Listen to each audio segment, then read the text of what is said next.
አድዋ ኢትዮጵያ ህልውና ማረጋገጫ ነው።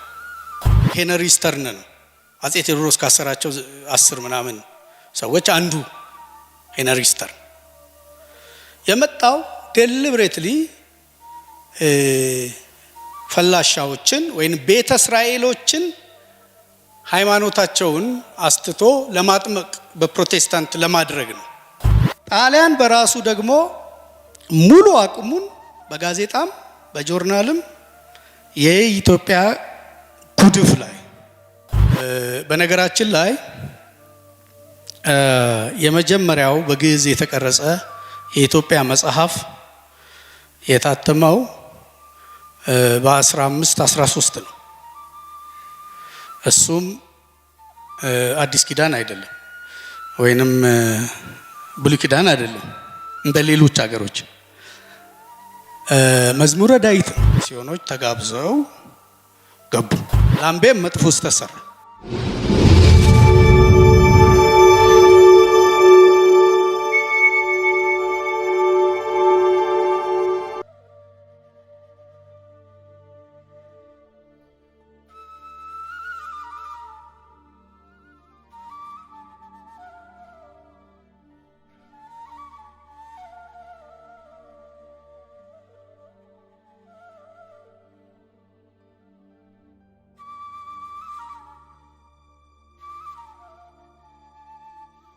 እኛ ኢትዮጵያውያኖች ነን የሚል መጽሐፍ ፈልግ ይለኛል።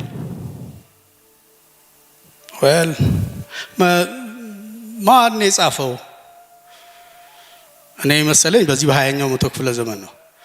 አይደለም፣ በ14ኛው 15ኛው እዛ አካባቢ 16ኛው አካባቢ እንዲህ የሚል መጽሐፍ እኛ ኢትዮጵያውያን ነን የሚል አዮኒ እንዲህማ የሚል ሊኖር አይችልም።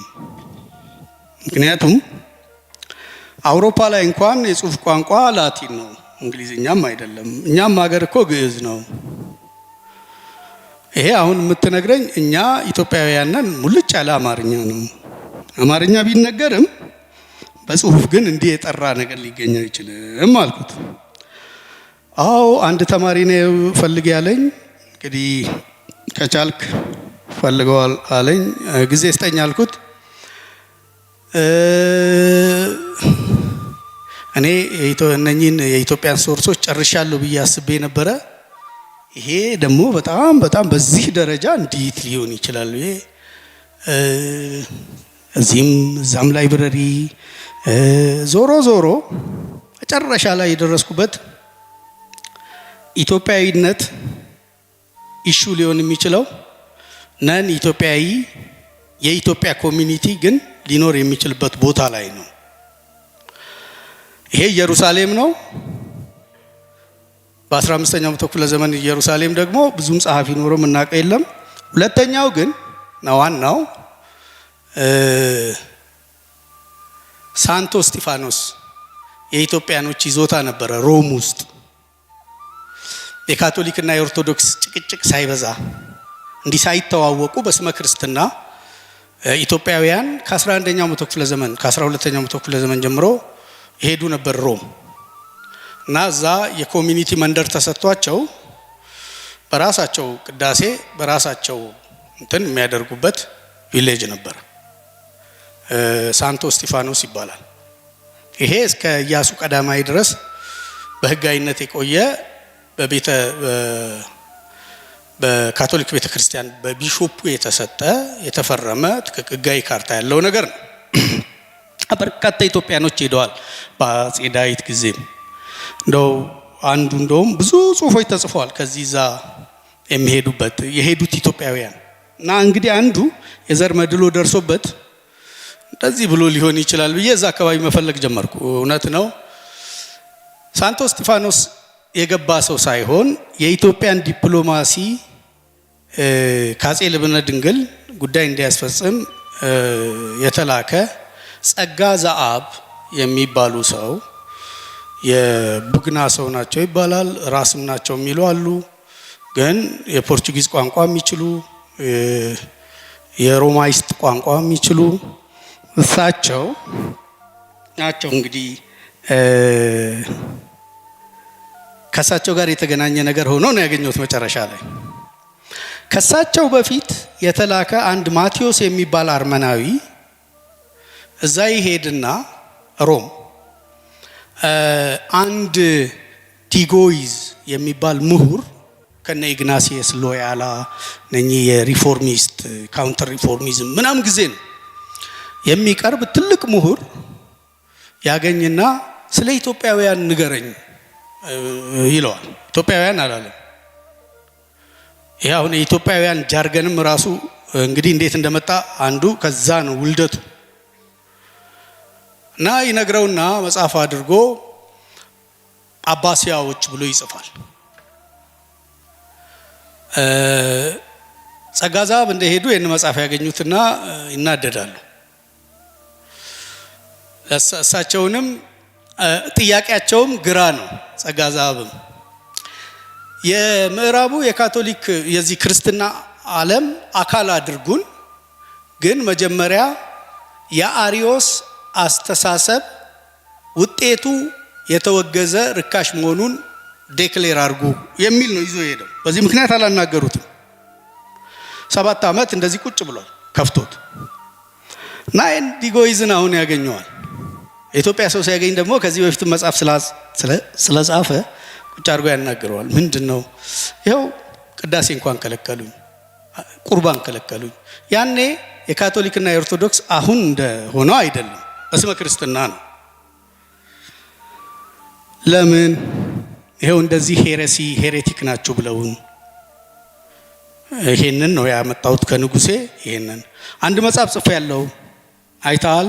አዎ አይቼዋለሁ፣ ግን ማቴዎስ የነገረህ ነገር ልክ አይደለም። እሺ ልክ ነው የምትለውን ጻፍና አምጣልኝ፣ እኔ ወደ ላቲን ተረጉመውና አሳትመዋለሁ ይለውና እንደተባለው ጽፎ ይሰጠዋል። እና ጽሁፉ ምንድነው የሚለው? የኢትዮጵያውያን ፌዝ እምነት፣ ማነርና ሃይማኖት የሚል ነው። ስነ ምግባርና ሃይማኖት የሚል ነው። እና ባለፈው አባሲያ ብለህ ነው የጠቀስከን። እኛ ኢትዮጵያውያን ነን። አረፍተ ነገር ነው እንጂ የመጽሐፍ ርዕስ አይደለም የነገረው። ሁለተኛ ንጉሳችንንም የህንድ ንጉስ ብለዋል፣ ፕሬስተር ጆን ኦፍ ኢስት ኢንዲስ ብለዋል። የኢትዮጵያ ንጉስ መባል ነው የሚፈልገው ይለውና በዛ መንገድ ይወጣል። እንግዲህ ይሄ የጸጋዛብ ሳይድ ነው።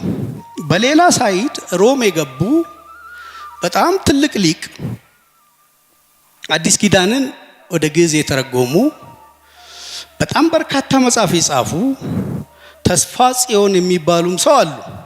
እሳቸው ግን ሳንቶ እስጢፋኖስ ናቸው። በሁለቱ ሰዎች በጸጋዛብና በነ ተስፋ ወይንም በኢትዮጵያውያኑና በሌሎቹ መሃል ያለውን ማወቅ ቢቻል በጣም ጥሩ ነበረ። ግን ቅሬታ እንዳለበት ያስታውቃል። ማህበራዊ መገፋፋት እንዳለ ያስታውቃል። እና የዚህ የሁለትዮሽ ሃይማኖት ወለድ የሁለትዮሽ አመለካከት በርዝ ፕሌሱ እዛ እንደሆነ ያስታውቃል። እና ይሄ ሲንከባለል ይመጣል። የሮማ ካቶሊክ እና የኢትዮጵያ ኦርቶዶክስ ቤተክርስቲያን በመካከለኛው ዘመን በእነሱ ሱስንዮስ ጊዜ በሌሎችም ጊዜ የሆነውን የምታውቁት ነው። በነገራችን ላይ የመጀመሪያው በግዕዝ የተቀረጸ የኢትዮጵያ መጽሐፍ የታተመው በ1513 ነው። እሱም አዲስ ኪዳን አይደለም ወይንም ብሉይ ኪዳን አይደለም። እንደ ሌሎች ሀገሮች መዝሙረ ዳዊት ነው።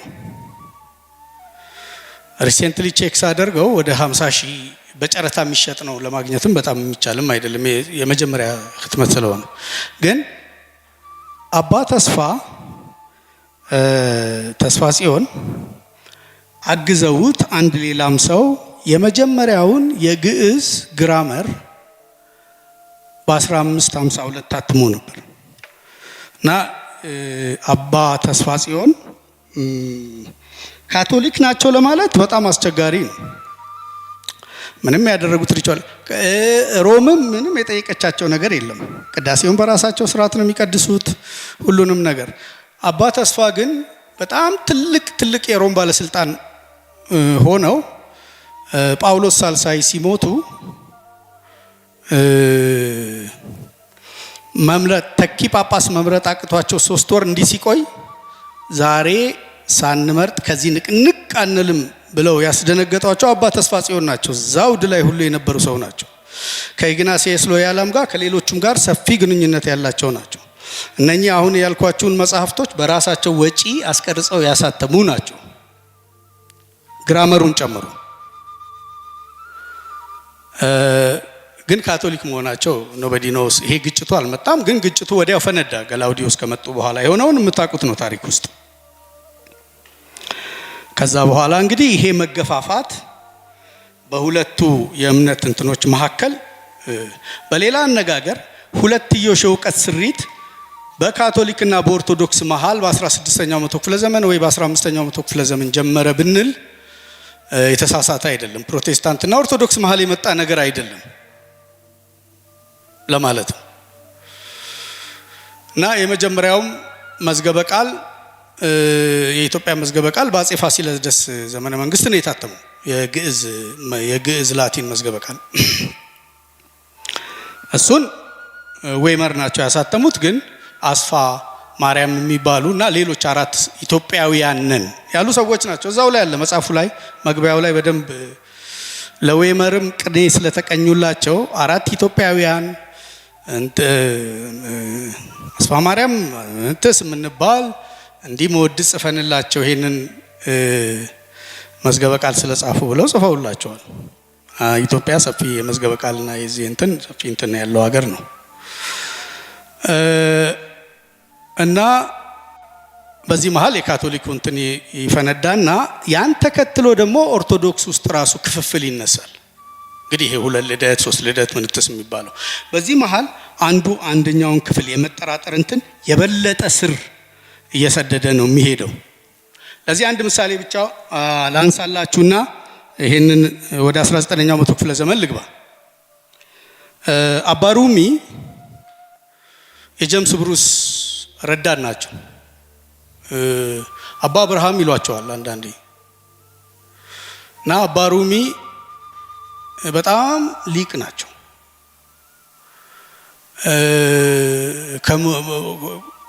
ምሁር ናቸው እንደው። እና ጀምስ ብሩስ ለቆ ከሄደ በኋላ እሳቸው ከህዝቡ የተሰጣቸው አቀባበል ጥሩ አይደለም። ጎንደር ላይ ነው እኮ ከፈረንጅ ጋር እንትን ነው አመለካከቱም እንደሆነ እንዴት ነው ግን ሃይማኖቱ ይቼኛው ነች ወይስ ሌላ ነው ያሉም በቆሪጥ ማየት ሲጀምሯቸው ሀገር ጥለው ህንድ ይሄዳሉ በእግራቸው። ህንድ ሄደው ያሳተሟቸው አንድ ስለ ጎንደር ከተማ ስለ ልዩ ነገር እዛ ጆርናል ላይ የፋሪስት ጆርናል ላይ የበርማ ጆርናል ላይ ወጥቷል። ስለዚህ ውሸት አይደለም፣ የእሳቸው እንትን አይደለም። ከሆነ ጊዜ በኋላ ግን ተመልሰው በኢየሩሳሌም አድርገው ጎንደር ይመጣሉ። አሁን እንደውም የበለጠ ለምን ኤክስፖዝድ ሆነ እንደመጣህም አናቅም ብለው በፍጹም የሚያስጠጋቸው ሰው ያጣሉ። ያኔ ደግሞ እንዳሁኑ አይደለም። ዝም ብለህ ሄደህ የሆነ ክፍለ ሀገር ላይ መኖር አችልም። ሰው ነው የሚያስጠጋ፣ አንድ ትልቅ ሰው ነው የሚያስጠጋ። እና በያዩ የሚገፋቸው ሲበዛ አሁን ተመልሰው ኢየሩሳሌም ይሄዳሉ። ቀሪ ጊዜን እዛው ኖሬ ብሞት ይሻላል ብለው እዛ ኢየሩሳሌም ሲሄዱ አንድ ዲቻቪል የሚባል የፈረንሳይ የካይሮ አምባሳደር ዝም ብሎ ሲያያቸው ሰውየው የሆነ ነገር ያላቸው ሰው እንደሆኑ አቀረብም ብሎ ያዋራቸዋል። እና በዚህ ሂደት መሃል ከ7 ቋንቋ በላይ ያውም ደግሞ አረብኛን፣ ኦልድ አረቢክን፣ ላቲንን፣ ግዕዝን የቤተ ክርስቲያን እውቀታቸውም ደግሞ በጣም ስር የሰደደ መሆኑን ያይና ለምን መጽሐፍ ቅዱስን ወደ አማርኛ አይተረጉሙም? እኔ ቀለብ ልስፈርሎት ይላቸዋል። እንግዲህ ገዳም ላይ ስትኖር ኑሮ ከባድ ነው፣ ቀለብ ማግኘት። ይሄ ደግሞ ዴር ሱልጣን የሚሉት ነው፣ አገሩ ምድረ በዳ ነው፣ እንደ ልብ ቀለብ አታገኙ። አረ ተገኝቶ ነው ይሉና ቁጭ ብለው ይተረጉማሉ። አንድ 20-25 ዓመት እንደዚህ አካባቢ ወሰደባቸው ወደ አማርኛ መጽሐፍ ቅዱስን። አባ ሩሚ ባይሆኑ ሌላ ሰው አይችለውም፣ ይሄ ቀላል ትርጉም ስለማይሆን ማለት ነው። እና መጨረሻ ሙሉውን ሲሰጡት የአዲስ ኪዳኑ በፈረንጆች 1825 ታተመ። የታተመበትን መንገድ እነግራቸዋለሁ። ብሉይ ኪዳኑ ደግሞ 1934 ሁለቱም አንድ ላይ ሆኖ ለመጀመሪያ ጊዜ መጽሐፍ ቅዱስ በአማርኛ ወጣ። ይሄንን ሲያደርግ ይህ የፈረንሳይ አምባሳደር ከእሳቸው ጋር በሰላም ጨረሰ። የሚገባቸውን የሚሰጠውንም ሰጠና በቀጥታ ባይብል ለንደን ባይብል ሶሳይቲ ጋር ሄድና በአፍሪካ ቋንቋ የተተረጎመ መጽሐፍ ቅዱስ አለኝ። ያኔ እነሱም በጣም የሚፈልጉት ነገር ነው። እስኪ አንድ ቶማስ ፕላት የሚባሉ ምሁር አሉ። ያኔ የአረቢክ የግዕዝ ምናምን ምሁር ለሳቸው ይሰጧቸውና እስኪ ትክክል ነው ይሄ ትርጉም ቼክ አድርግልን። ቼክ አድርጎት ትክክለኛ ትርጉም ነው ይላል፣ ያረጋግጣል። 1200 ፓውንድ ስታርሊንግ ይሸጠዋል። እንግዲህ በዚህ ነው መጽሐፍ ቅዱስ በአማርኛ የመጣው። ከዚህ በኋላ ለመጡት ለነ ኦኔሲሞስ ነሲብም ለሌሎቹም የመጽሐፍ ቅዱስ ትርጉም ትልቁ መሰረት የአባ ሩሚ መጽሐፍ ቅዱስ ነው።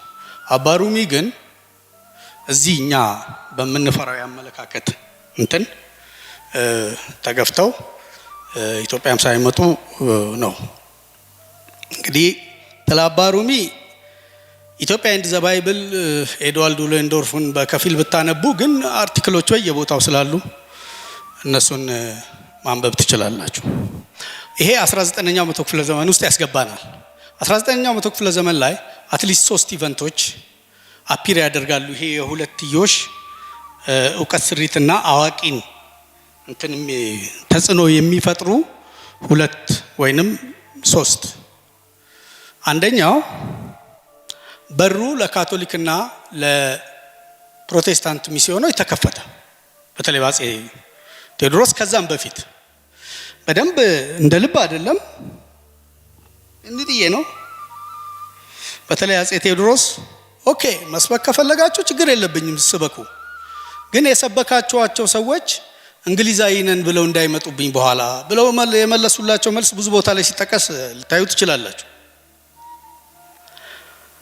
እና ይሄ አንድ ያልታሰበ እንትን ይፈጥራል። አንዱ እንግዲህ ሄነሪ ስተርን ነው።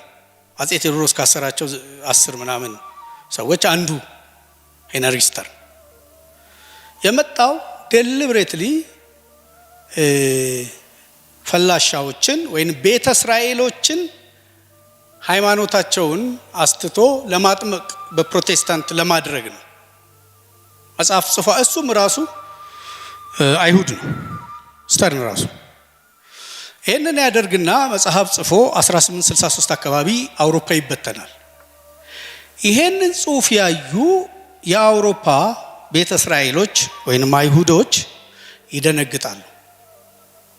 ይሄማ ነባሩ የአይሁድ ባህል እየተቦረቦረ አይደለም ወይ ይሉና አፄ ቴዎድሮስ ከእንግሊዞች ጋር ሰጣ ገባ ውስጥ ገብተው ጦር ሰራዊት መላኩን ሲያውቁ በናፒር የሚመራው ጦር ሲመጣ እነሱ አንድ ሰው በከሰላ በኩል ያደርጉና ኢትዮጵያ ውስጥ ያሉ ቤተ እስራኤሎችን ሁኔታ የሚገመግም ሰው ይልካሉ። ይህ ሰውዬ ጆሴፍ ሃቭሊ ይባላል። እና ቆይቶ በደንብ አጥንቶ እሱ አማራ ባለው የህብረተሰብ ክፍል እነኚህ ሰዎች የሚደርስባቸውን በደል ያላቸውን ልዩነት እንግዲህ ከሚስዮንም አካባቢ መጀመሪያ የመጣ አይመስለኝም የአማራ ማንነት የሚባለው ነገር። እኔ ጆሴፍ አቭሊ ጀምስ ብሩስም በፊት የነካካው ነገር ይኖረው ይሆናል፣ ግን ጆሴፍ አቭሊ ሪፖርቱ ላይ በግልጽ ነው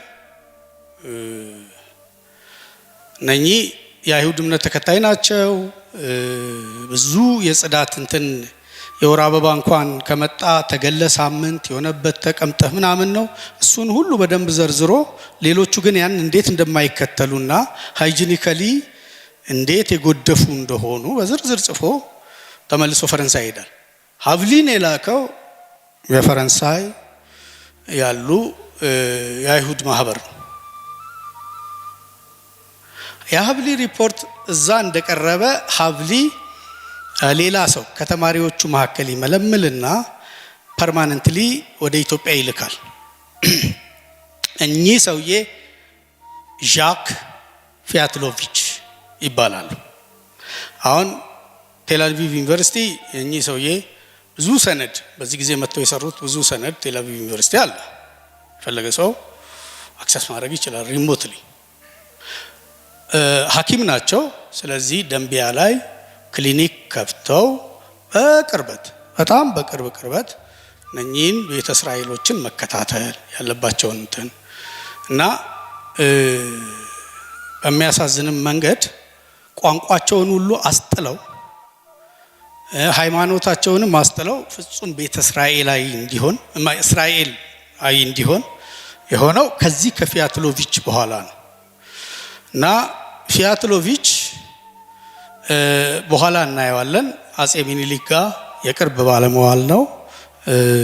ብዙዎቹ አጼ ሚኒሊክ የእጅ ሙያተኛ ላይ ያወጧቸውን አዋጆች ኢንስቲጌት ያደረገው ፊያትሎቪች ነው። ይሄ መጥፎ አይደለም፣ በጣም ጥሩ ነው። እና አንዱ ይሄ ነው። ስለዚህ የአይሁድነት ኢሹ ከሚስዮን ጋር ተጣምሮ ብቅ ይላል ማለት ነው በ19ኛው መቶ ክፍለ ዘመን። ሁለተኛው እንግሊዞች አጼ ቴዎድሮስን ከጣሉ በኋላ ሀገሩንም አልፈለጉትም፣ ጥለውት ነው ሄዱት። ለአጼ ዮሐንስ የሆነ መሳሪያ ጣሉላቸው፣ የሆነ የሳቸውን አማካሪ ምናምን ወረወሩላቸው፣ ሄዱ። ዘመቻው 6 ወር ፈጅቷል። በዛ ጊዜ ከ4 ሚሊዮን በላይ ፓውንድ ስታርሊንግ ፈጅተዋል። ያ ትልቅ ወጪ ነው። 32,000 ጦር ነው ያሰለፉት። የሆነ ሆነ። ሌላውን እናንተ የምታውቁት ነው። ያው አጼ ቴዎድሮስ ኢሜጃቸው በሁለቱ የእውቀት ምህዳሮች መሃል ምን እንደሆነ እኔ ያልደግምላችሁ የምታውቁት ነው። እና ያ በሆነ በአመቱ የሲዩስ ካናል ቦይ ክፍት ይሆናል። ዲላ ሴፕስ የሚባል ካምፓኒ ነው የሚቀደው፣ የፈረንሳይ ካምፓኒ ነው። በጣም ብዙ ብር ነው የፈጀው። እንግሊዞችም ሼር ገዝተው ገብተውበታል። እና ያ ሲከፈት ምስራቅ አፍሪካ ላይ ፖለቲካው ጦዘ። ፈረንሳይ መጣ፣ ጣሊያንም ብቅ አለ፣ እንግሊዝም በደንብ ብቅ አለ፣ ኢቭን ራሻ ራሱ ብቅ አለ። ያልጠበቁት እዚህ ያለ የሆነ ኃይል ይነሳል፣ ሀገር ሆኖ ጥቅሙን የሚጠይቅ የሉዓላዊነት ህልውና ያለው በቀላሉ የሚጥሉት ሚኒሊክን እንትን አድርገው የሚያደርጉ ነበር የመሰላቸው። ይሄ በጣም ተጧጡፎ ከ1880ዎች ውስጥ ተጻጽፎ 1891 ላይ ጣሊያኖች እንግሊዞች ጣሊያንን ያመጡታል። እንደውም ከሰላን ይሰጡትና ኢንተረስታችንን ኢስት አፍሪካ ላይ ላንተ ሰጥተናል፣ ስንፈልገው ነው የምንጠይቅህ። እዚህ ጋር የአባይ ተፋሰስ ኢንተረስት አለን። ግብጽም ከ1882 በኋላ ሙሉ ለሙሉ እንግሊዝ እጅ ነው። ስለዚህ ጣሊያንን እዛ ጋር ያስቀምጡታል። አጼ ሚኒሊክም ያንን ውል ሲፈራረሙ ቶሎ ብለው የባቡር ሀዲዱን የውስጥ የገበያ ግንኙነት በርበራ መሆኑን ይተውና ለዜላ ለፈረንሳይ ይሰጡትና ድንበሬ እንደውም ኒያንዛ እንትን ታች ሀይቅ እንትን ጋር ነው የአባቶች ሀገር ነው ምናምን ይላሉ። አሁን ከባድ የሆነ እንትን ይፈጥራል እና የአፄ ዮሐንስ ንጉስ እያሉ የአድማራል ህይወት ሚሽን ይመጣል። የሱዳኑ ውጥረት ያው እንደምታውቁት ነው። የአፄ ዮሐንስ የገጠማቸው በዚህ ረገድ ከጣሊያንና ከዚህኛው በታሪክ በደንብ የተመዘገበ ነው። ታላይ ብዙ ጊዜ ማጥፋትም አልፈልግም፣ ግን ይሄ ነገር ሄዶ አድዋ ላይ ብሎ ፈነዳል። አድዋ ኢትዮጵያ ህልውና ማረጋገጫ ነው። የእንግሊዞች የኢስት አፍሪካን ፖሊሲ ሙሉ ለሙሉ ይለውጠዋል። ከዚህ ጊዜ በኋላ ጣሊያንን እዚህ ጋር አድርጌ ምናምን የሚለውን ወደዛ አድርገው ሙሉ ለሙሉ ሱዳንን በግድም በውድም መያዝ አለብን የሚል ድምዳሜ ላይ ይደርሳሉ። በዛም በኩል እንደዛው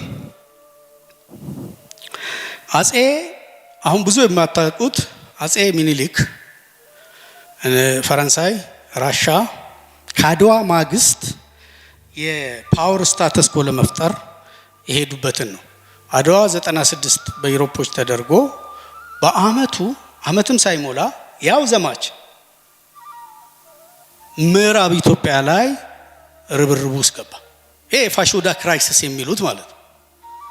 በጣም ብዙ ሺህ ኢትዮጵያዊ ነው ያለቀው ከፈረንሳዮች በላይ እና አፄ ሚኒሊክ ተሰማን አደውን ራስ መኮንንን ደጃዝማች ደምሰው ሌሎችንም ያዙና በቀጥታ ባንዲራ ነጭ አባይና ጥቁር አባይ የሚገናኝበት ቦታ ላይ ትከሉ፣ ድንበራችን እዛ ነው ይላሉ። እንግሊዞችም ሽቅድምድም ውስጥ ጣሊያን እናንተ ናችሁ እንደውም እንትን ያላችሁ ነው ጉድ ወዲያ ይሉና ትልቅ ጦር ሰራዊት አንቀሳቅሰው የሱዳንን ጉዳይ ለማንም አንደራደርም ይላሉ። ፈረንሳዮችም እንደዚሁ የማርቻንድ ሚሽን የቦንቻፕስ ሚሽን ሆነ ይሄዳሉ።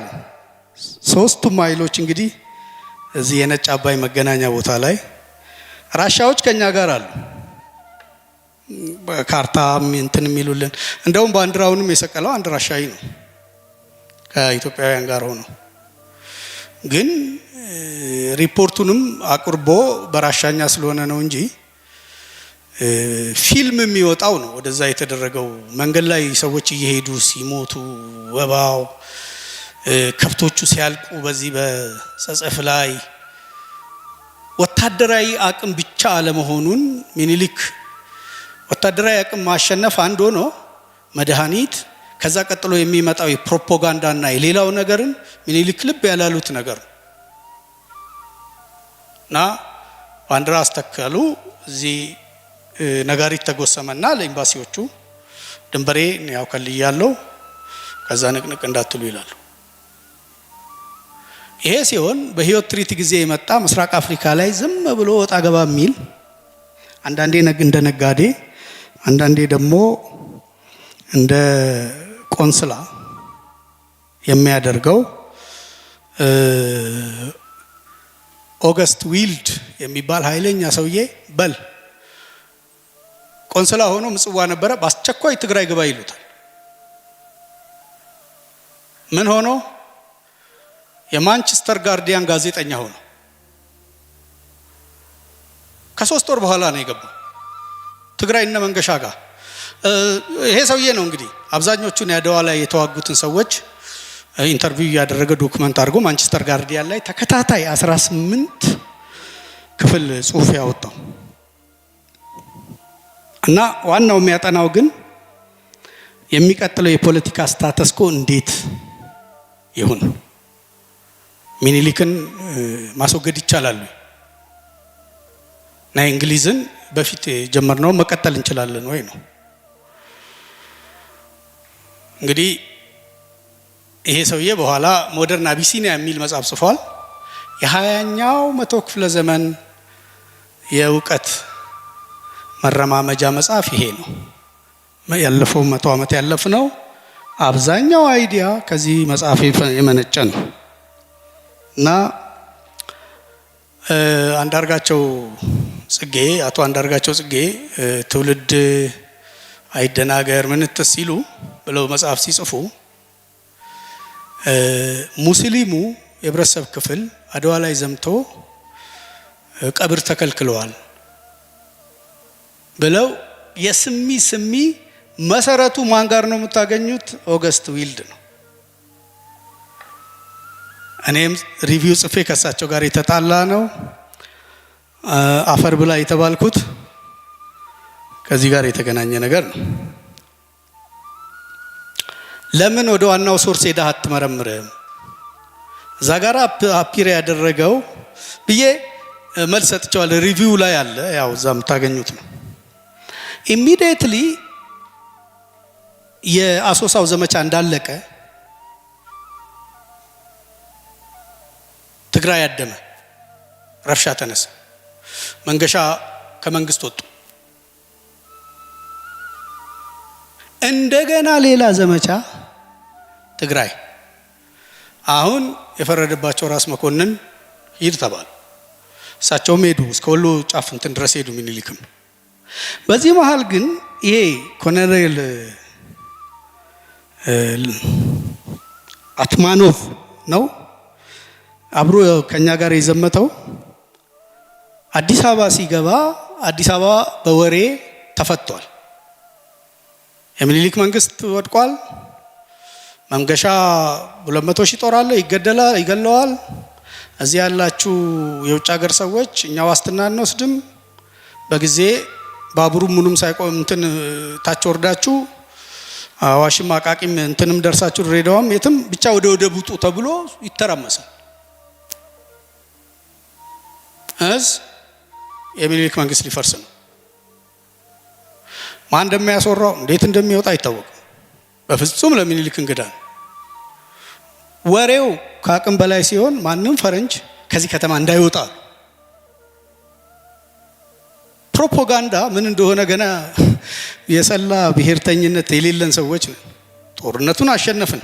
የሚቀጥለው ጣሊያን በራሱ ደግሞ ሙሉ አቅሙን በጋዜጣም በጆርናልም የኢትዮጵያ ጉድፍ ላይ አመጋገባቸው እንዲህ ነው፣ በእጃቸው ነው የሚበሉት፣ ጥሬ ስጋ ነው የሚበሉት፣ አረ እነኚህ ዓለም ጠንቅ ናቸው፣ ምንድን ነው የሚጠበቀው? ስልጣኔን ሳያዩት እንዴት ነው የሚሆነው? ይሄ 40 ዓመት ነው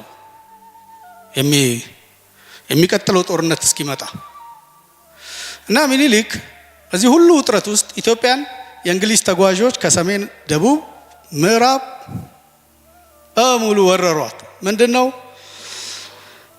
ጌም ሃንቲንግ ምንትስ ነው ወረሯት።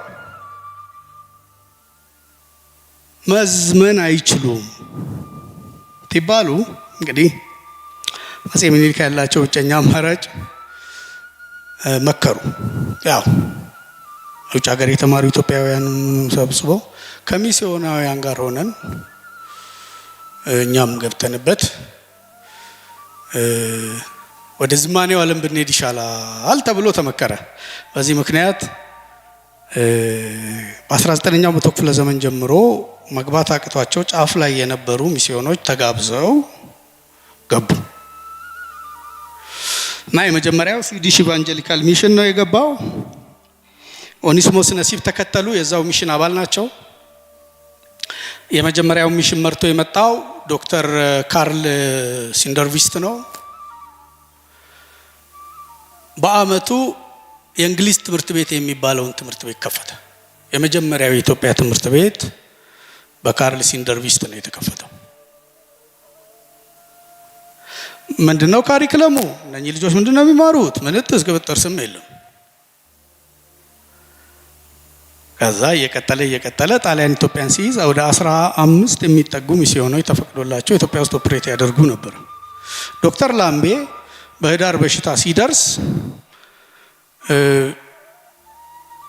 ካፑቺኖችን ላዛሪስቶች ምዕራብ ኢትዮጵያ ላይ ተክተው በጳጳስ ደረጃ ተሹመው ብዙ ሚስዮን የሚንቀሳቀስበት ጊዜ ነው።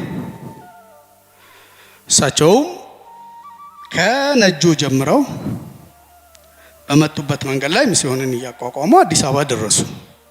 አዲስ አበባ ሲደርሱ ግን ቀላል አልሆነላቸው። እነኚህ የመጀመሪያዎቹ ሚስዮናውያን ብዙ መከራ ይደርስባቸው ነበር። ራሱ ኦኔስሞስ ነሲብ ራሳቸው የሚመጣው ደግሞ ከኦርቶዶክስ ካህናት ነው። እንዲህ ያደረገ ይሏቸዋል። ቤታቸውን የተለየ እንትን መጀመሪያም እንኳን በኦርቶዶክስ ውስጥ ተነስቶ ምላስ የተቆራረጥንበት ነገር ነው። እንዲህ ያለ የተለየ ነገር ሲመጣ በጣም ፖላራይዝድ ቢሆን የሚገርም ነገር የለውም። እና እየተከሰሱ 2-3 አዲስ አበባ መጥተዋል። ኦኔስሞስ ነሲብ ከወለጋ ከመጡም በኋላ ላምቤ ግን 1919 በህግ እስኪፈቀድለት እስከ 1927 ቤተ መንግስት እየተጠራ በሳምንት አንድ ቀን ስለ ማርያም ምንድነው የምታውቀው፣ ተስካርን ምንድነው የምትለው እየተባለ በደንብ ተጨቅጭቋል። እሱም ብልጥ ነው። አልጋውራሽ ተፈሪን ያዛርጎ ስልጣኔ ተራማጅ ምንትስ እያለ ሆስፒታልም እየሰራ አንዳንድ ነገር እንትን እያለ ቆይቷል። 1927 ላይ ተፈቀደለት እና ንፋስ ይቀበል የሚል ነው ደብዳቤውን ራሱ ብዙ ቦታ ላይ ታዩታላችሁ። ከምባታን ወላይታን ይዞ እስከታች እስከ እንትን ድረስ ያለውን ቀጠና የያዘው በዛ ምክንያት ነው። ይሄ እንዲህ ያለ ነው እንግዲህ ሁለተኛው የመንግስት ትምህርት ቤትን በዚህ በኩል ተከፍቷል። የሚስዮናውያንም በዚህ በኩል ተከፍቷል። በሁለቱ የሃይማኖት ሰዎች መካከል ያለው ጭቅጭቅ በጣም ፖላራይዝድ እየሆነ ነው። የምትጠብቁት ምን አይነት ተማሪ እንዲመጣ ነው? ከሁለቱ ሳይድ ፖላራይዝድ የሆነ ነው የሚሆነው። ልምዱም አለ። ጣሊያን ኢትዮጵያን ሲይዝ ዴሊብሬትሊ እነን የበለጠ አሰፋው። ላምቤም መጥፎ ስህተት ሰራ። አንዱ ትልቁ ስህተቱ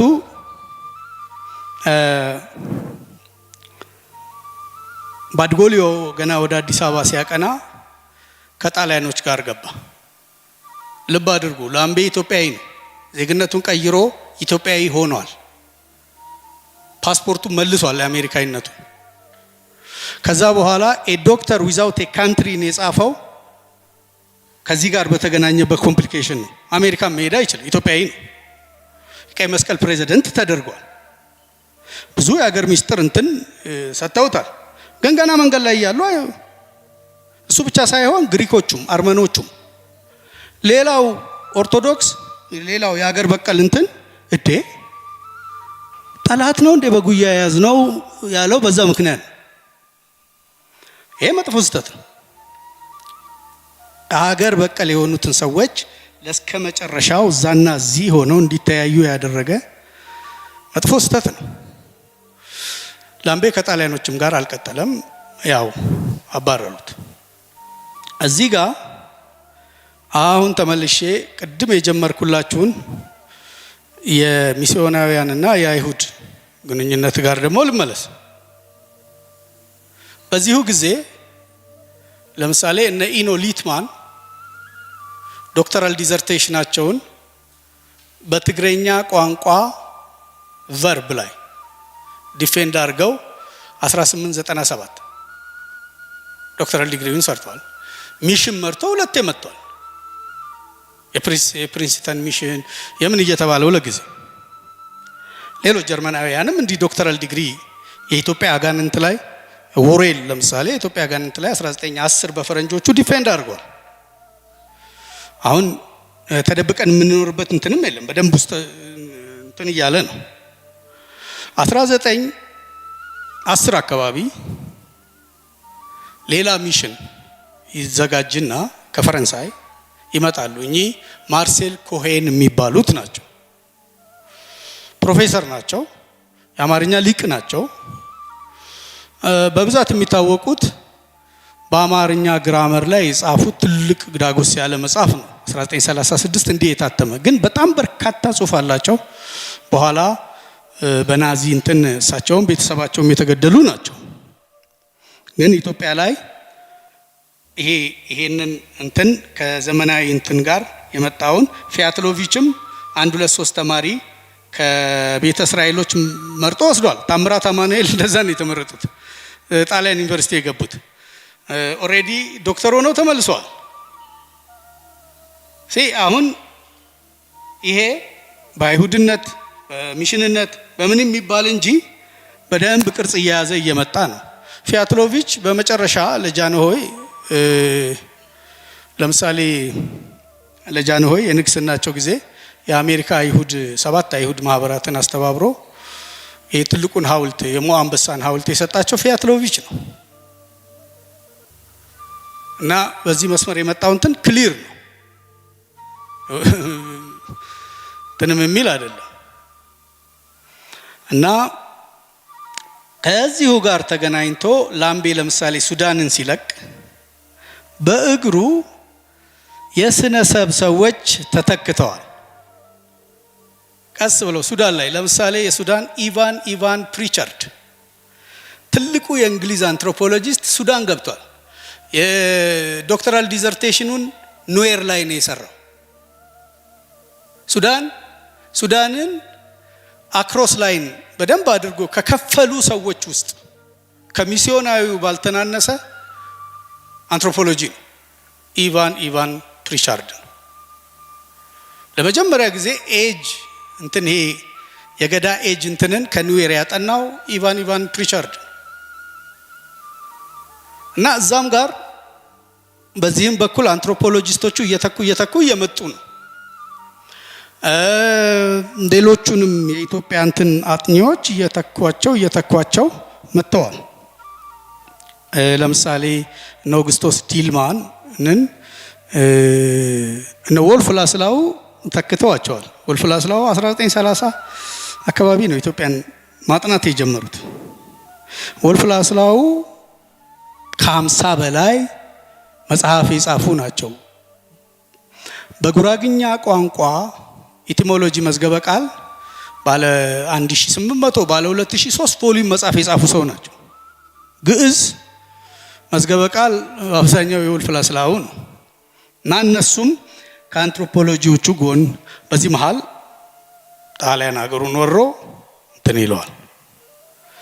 እነ ላምቤም አውሮፓ ላይ ጣሊያን ከእንግሊዞች አጌነስት ሲሆን አሜሪካኖች ከእንግሊዝ ጋር አላይን ሲያደርጉ አንተ የእንግሊዝና የአሜሪካ ሰላይ ነህ ብለው አስወጡት። ለሆስፒታሉ ዋጋ ከፍለው ሰጥተው ኤምባሲው ኢንጌጅ አድርጎበት ያስወጡታል። ሌሎቹም ይወጣሉ። ስዊድኖችንም ወዲያው ነው ያስወጧቸው። ከጣሊያን ወረራ ማግስት እንግዲህ አሁን ኢትዮጵያ ጥሩ ልምድ አግኝታለች። ፕሮፓጋንዳ የት እንደሚያደርስ ታለች። ጃንሆይም ስደተኛ ሆነው ብዙ ነገር አይተዋል ሀገሩን እና ያንን ኢንአርነስት ለማረም ሲረባረቡ ነው የምታዩት። ግን ከእርምቱ ጥፋቱ ደግሞ እየበዛ ሲመጣ ነው የምታዩት። አሁን ለምሳሌ አንደኛው ከጦርነት በኋላ እንትን ያሉት ነገር 1941 ነፃ ወጥተን በ42 የሚስዮናውያን እንቅስቃሴ መወሰኛ አዋጅ እንዲረቀቅ አደረጉ።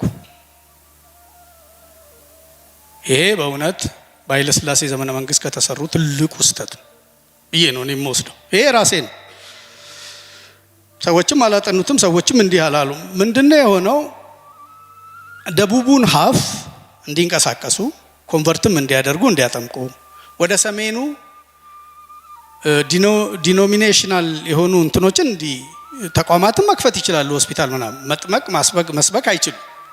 አዲስ አበባ ፍሪ ዞን ተብሎ ያ አዋጅ ይደነግጋል። አዋጁን ደግሞ አርቅቆ እንትን ያለው ጆን ስፔንሰር ነው የህግ ሙያተኛው።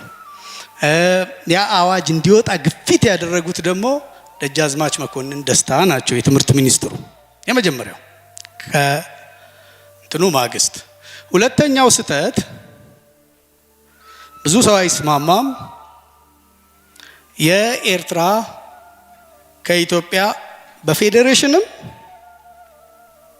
በሌላም መንገድ ሊያዋህዱ የሄዱበት ርቀት ነው። ይሄ እንግዲህ እንዴት ብዬ እንደማቀርበው አላቅም። 1935 ነፃ ወጥተን 33 35 ላይ የስመጥሩ ሐማሴን አርበኞች አዋጅ እንትን እንትን ተብሎ መሬት አንዳንድ ጋሻ እየተሰጠ ከሐማሴን እንዲመጡ የሚደራጀው ቢሮክራሲ ውስጥ ፍሪሊ እንዲገቡ ከሌላው ቅድሚያ ይደረጋል። ይሄ በአንድ በኩል የትግራይን ነዋሪ አስቀይሟል፣ ነባሩን ሰው አስቀየመ። እኛ እዚህ ሆነን ለዚህ ሀገር እየደማን የሚል ነገር አመጣ በኋላ ላይ። ሁለተኛ ኤርትራውያኑ አልተቀበሉትም። በኤርትራ ጉዳይ ላይ ደግሞ አሁን ነፃ ካወጣን በኋላ 10 ዓመት የያዘን እንግሊዝ ኢንተረስት አለው።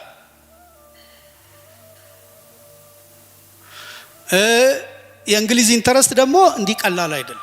ልክ ይቺ አዋጅ ስትወጣ የሚስዮን መወሰኛ አዋጅ ስትወጣ የእንግሊዝ አምባሳደር አሁን ኦልሞስት ፕሬዚደንት በሉት ጦር ሰራዊቱ በእንግሊዝ ስር ነው፣ ፖሊስ ሰራዊቱ በእንግሊዝ ስር ነው።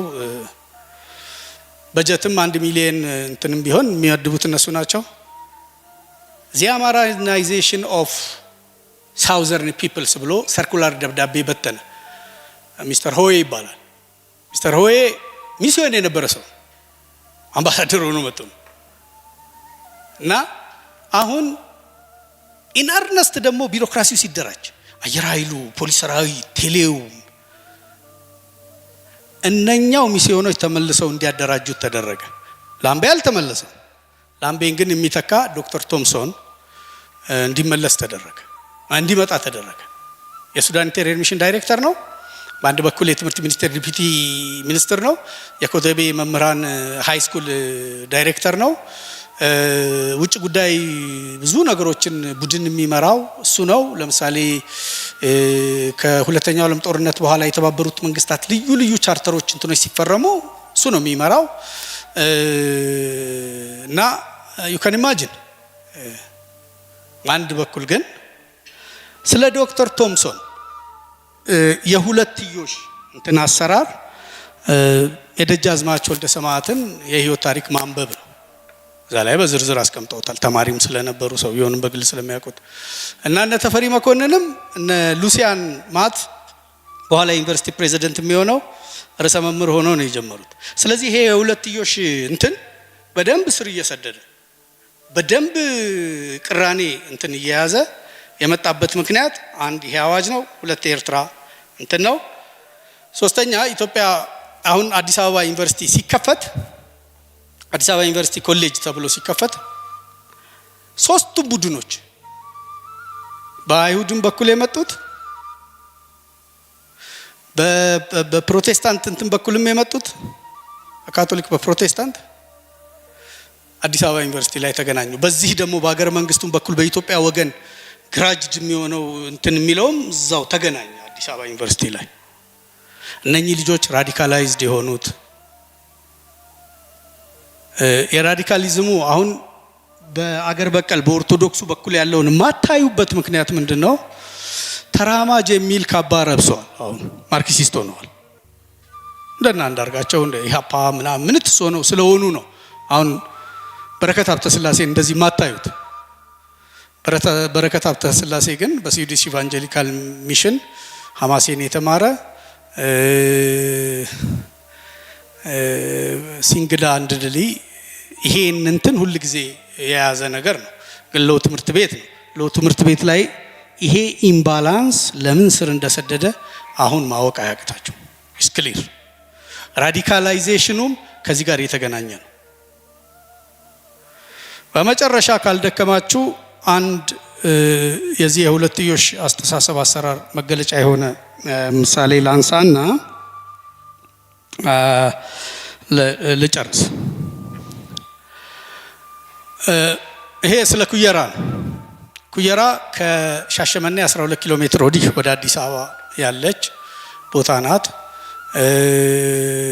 የሱዳን ኢንተሪየር ሚሽን ለዚህ ተፈሪ መኮንን ሆስፒታል ጣሊያን ለወረሰው አሁን ፓስተር ለሆነው ለአለርት ዘነበ ወርቅ ለዛ መንግስት ስለያዘው ተለዋጭ ፈልጋችሁ ቦታ ያዙ እና ክፈቱ፣ መሬቱን በነፃ ሌላም ድጋፍ አደርጋለሁ ብሎ መንግስት ቃል ሲገባላቸው የመረጡት ቦታ ነው ያ ቦታ እና ኩየራ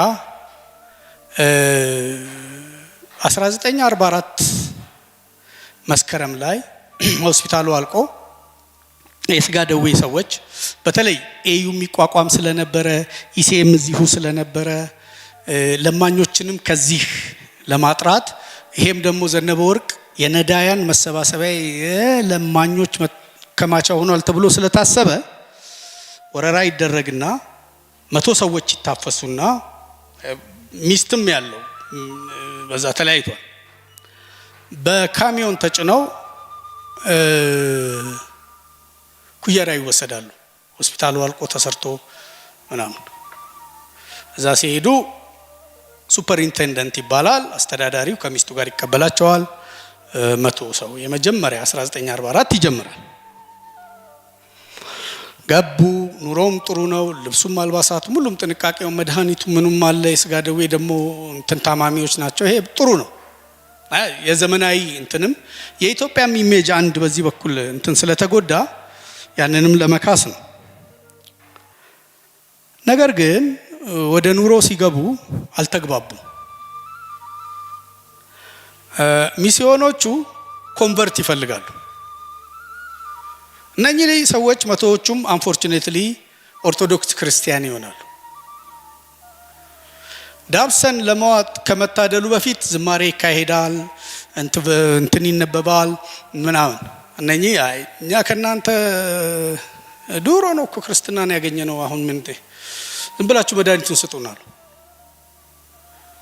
ይሄን ነገር ካላገኙ ደግሞ ሚስዮኖቹ እኛ እዚህ ምን እናደርጋለን አሉ። ግድ ነዋል። አስገደድ ጀመር። ኦኬ አናረግም፣ እናረጋለን። ብጥብጥ ይነሳል። የእንትኑ አስተዳዳሪ ከሞት ተረፈ። ነገር ግን ትከሻው ተሰበረ። አንድ ሰው ሞተ። በጣም ከባድ ነውጥ ነው። ጃንሆይ ጋር ይሄ ዜና ቶሎ ይደርሳል። ምክንያቱም ፖሊስ ሰራዊት ያኔም እንግሊዝ ናሻሸመኔ የደረሱ እነኚህ አዳሚዎቹ ተያዙ፣ ታሰሩ። አካባቢውን አረጋጋ ፖሊስ። ግን አንድ ቀን ፍጹም ስርዓት አልነበረም። የተቃጠለም አለ የሞተም። ከዛ ጃንሆይ ደነገጡ እና እንዴት እናንተ ትረዳላችሁ ብለን የተሻለ ህይወት ይኖራቸዋል ብለን እንዲህ ስናረግ ስማችንን እንዴት እንዲህ ታስጠፋላችሁ አሉ። አይ እኛ ሃይማኖት እንትን አንፈልግም፣ ሃይማኖት እንትን ይሉናል፣ ይሄን ይሉናል። ኦኬ ይሄ ከባድ ነገር እንደሚሆን ጃም ስለገባቸው ቶምሰንን ይጠሩታል። ለተወሰነ ጊዜ አስተዳድር፣ አመላችንን ታውቀዋለህ፣ ወደ ሰፊ ሁን፣ አታስገድድ፣ ከዝማሬ በኋላ ዳብሰንንም አታስውጥ፣ ግዴለህም ይሉትና ይሄዳል። እና የንጉሱ የልጅ ልጆችም ቱተር ስለሆነ ቤተ መንግስትም እንደ ልቡ ስለሆነ እንትኑን አሰፋው፣ ሁኔታውንም አረጋጋ፣ ያዘ። ግን ቶምሶን ብልጠት ያለው መልስ ይዞ ደግሞ ችግር ይዞ መጣ። እነኚህ ሰዎች በባህሉ የተከበሩ ናቸው። እነሱ ተስካር ካልበሉለት ሰው እንኳን ነፍሱ አይማርም። ይሄንን ነው የሚያውቁት። ልናስተዳድራቸው አንችልም። የእርሶ ፈቃዶ ከሆነ የኛ ሚስዮናውያን ከሚንቀሳቀሱባቸው የሚመጡ ታማሚዎችን እንውሰድ፣ እነሱን ማዘዝ አያቅተን እንብሎ ይችን ነገር ያስገባል፣ ይፈቀድለታል። ኦኬ በዚህ ጊዜ አዘ ሴም ታይም ኩየራ በጣም ፈርታይል ኤሪያ ነው። ሆስፒታሉ ሲሰራ የ11 ስመጥሩ አማሴኖች ነበረ። ካሳው ተሰጥቷቸው ነው የለቀቁት ለሆስፒታሉ ይዞታ። ግን በሆስፒታሉ ይዞታ እና አፈንጉስ እሸቴ ገዳ፣ እነ አበበ ረታ ሚኒስትሩ የጤና ጥበቃ፣ እነ ልዕልት ተናኘ ወርቅ፣ እነ ግራዝማች ኡመር የቤተ መንግስት ሹፌሮች በሙሉ ርስት መሬት እየገዙ መካናይዝድ አግሪካልቸር መስፋፋት ይጀምራል። አብዛኛው እንደውም በሆስፒታሉ ትራክተሮች፣ በሆስፒታሉ መካናይዝድ አግሪካልቸር ነው የሚሰራው። ቶምሶን ነው የሚያሰራው። ለአበበ ረታም፣ ለተናኘ ወርቅም፣ ለሌላውም፣ ለልዕልቷም ይሄ ምን አደረገ? ከባድ የሆነ የሌበር ማይግሬሽን ከከምባታ፣ ከሀዲያ፣ ከወላይታ ኩየራ ዙሪያ ላይ ይመጣል። የአካባቢው ህዝብ ሙስሊም ነው፣ አርሲ ሙስሊም። ይሄ ሁሉ ነገር ሲሆን ዳር ሆኖ ነው የሚያየው። የፕሮግራሙ የምኑም አካል አይደለም። እነሱም ሊሰብኩትም እንትን ሊሉትም አልሞከሩም። በሽታ አመጡብን፣ መሬታችንን ቀሙን፣ ቅሬታ ውስጥ ገባ እና ይሄ ቢልድ አፕ እያረገ ይሄዳል። ለውጡ ሲመጣ ኩየራ 2000 ነው እንትን ሻሸመኔ ከተማ 2000 ነዋሪ ሲኖረው ኩየራ 8500 ነዋሪ ነበር። ይዞታው 20 ኪሎ ሜትር ራዲየስ ይዟል። እስከ ወተራ ድረስ ሄዷል። እዛ አካባቢ የኢንተረስት ግሩፑ በጣም በርካታ ነው። ኦኬ ለውጡ ሲመጣ ይሄ ትምህርት ቤት ልብ አድርጉ ላጲሶ የተማሩበት ነው በከፊል። ቶምሶን በነበር ጊዜ ላጲሶ እዛ ነው የተማሩት። ስሜን ቀየሩብኝ ምን ተሲላሉ፣ ግን እዛ ነው የተማሩት። እና ለውጡ ሲመጣ አብዮት ነው አንድ ላይ እጄ አብዛኞቹ የኢህአፓ ሰዎች እዛ ግቢ ነው የተያዙት። እንግዲህ ህይወት ተፈራም ላይ ያነበብኩ ይመስለኛል እዛ ግቢ። እንዴት ያ ቦታ በጣም ኢምፖርታንት ነው። ለውጡ ሲመጣ ሃይማኖት ኦፒኤም ነው፣ ፈረንጅ ኢምፔሪያሊስት ተላላኪ ነው ተብሎ በሄሊኮፕተር ነው የወጡት ከዛ ሆስፒታል። ውጥረቱን ከባድ ውጥረት የነበረበት ነው። የዛ አካባቢ ደግሞ በደርግ አዲሱ ሊቀመንበር ተደርጎ የመጡት ጃራ ጅቦ አንጉሴ ይባላሉ። ከላጲሶ ጎን የተማሩ ናቸው። አካባቢ ሰው ናቸው። በጣም ተራማጅ ናቸው። በጣም ኃይለኛ ሰው ናቸው። ገና ዶክተር ቶምሶን እያሉ ሁለት ልጆችን ይመለምላሉ ለኋላው ተኪ የሚሆኑ። አንደኛው ዶክተር ሙላቱ ባፋ ናቸው። ሁለተኛው ዶክተር በየነ ሙላቱ ናቸው። አንደኛው ወለጋ ሰው ናቸው። አንደኛው ከምባታ አካባቢ ናቸው። ኤግዛክትሊ አላቅም ቦታው። ላምቤ ማን ነው ቶምሶን 1960 ወጡ ከዚህ ካናዳ ሄደው ትልቅ ፖለቲከኛው ነው፣ ምክትል ጠቅላይ ሚኒስትር ወር እንደዚህ። አንዳንዶቹ እንደውም ኃይለ ሥላሴን ቤተሰብ በጎን በኩል አውሮፕላን ልከው ያወጡት እሳቸው ናቸው ምን የሚሉ አሉ። አምኖት ኳይት ሹር። አሁን ሙላቱ ባፋ ካይሮፕራክቲስ አጥንተው እንደተመለሱ የዛ ቤት አስተዳዳሪ ይሆናሉ። በቶምሶን እግር ተተክተው ነኝ እርሻውንም ግቢውንም የሚያስተዳድሩት እሳቸው ይሆናሉ። በእሳቸው ጊዜ ደግሞ ይሄ የበለጠ ሌበር ማይግሬሽንን አመጣ። አብዮቱ በዓለም አቀፍ ወዛደራዊነት ስም በሰላም አለፈ። የሰፈሩትም ሰዎች የነኛ ሰዎች መሬት ተካፍለው አብዮተኛም ሆነው ምንም ብለው አለፉ። ችግር የሆነው ግን ደርግ ወድቆ ኢህአዴግ ሲገባ በዛ አካባቢ በሰፈረው ሰፋሪና በአካባቢው ህዝብ መሃል ብዙ ሺህ ሰው ያፈናቀለ፣ ብዙ ሺህ ነፍስ ያጠፋ ብጥብጥ ተነሳ። ያው ታስታውሱታላችሁ። ፓርላማ ላይ ብዙ ጊዜ ይቀርብ ነበረ። በየነ ጴጥሮስ ዶክተር ፕሮፌሰር በየነ ጴጥሮስ የከምባታ ህዝብ ከዚህ ቦታ እንዲየተፈናቀለ እንዲሆኑ ይባል ነበረ። ሩቱ ግን የሚሄደው 1944 ላይ ነው። ምንጩ የኢትዮጵያ ሁለትዮሽ የእውቀት ስሪትና እንትን በተግባር ሲመነዘር የፈጠረው ክሊፕ ነው እና አሁንም ያለነው በዛ ውስጥ ነው። ይሄ እንዲህ ያለውን ነገር ማወቁ የሚጠቅመው ምንድነው? ኦኬ እዚህም ይድዛ ከዚህ በኋላ መቼም አገርህ ነው። ከተወሰነ በላይ ኮምፕሮማይዝ አታደርግበት፣ ራስህን ይበላል። በሌላም ሳይድ ያለው ይሄ ነገር በፈቃድ የመጣ ነገር አይደለም። እጅግ ውስብስብ በሆነ የዝማኔ ፈጠር የሁለትዮሽ እውቀትና አዋቂዎች ስሪት ሂደት ውጤት ሆኖ ነው የመጣው። ይሄንን ነው የምለው። አመሰግናለሁ። አደከምኳችሁ። ዶክተር መሰለን በጣም አመሰግናለሁ። በጣም ሰፊ እንደገና ደግሞ የታሪክ አረዳዳችንንም የታሪክ አነባበባችንንም ጭምር እንደገና እንድንፈትሽ የሚጠይቅ የሚያደርግም ፕሬዘንቴሽን ያቀረበልን እሱን በጣም አመሰግናለሁ። እናንተም በድጋሚ አመስግኑልኝ።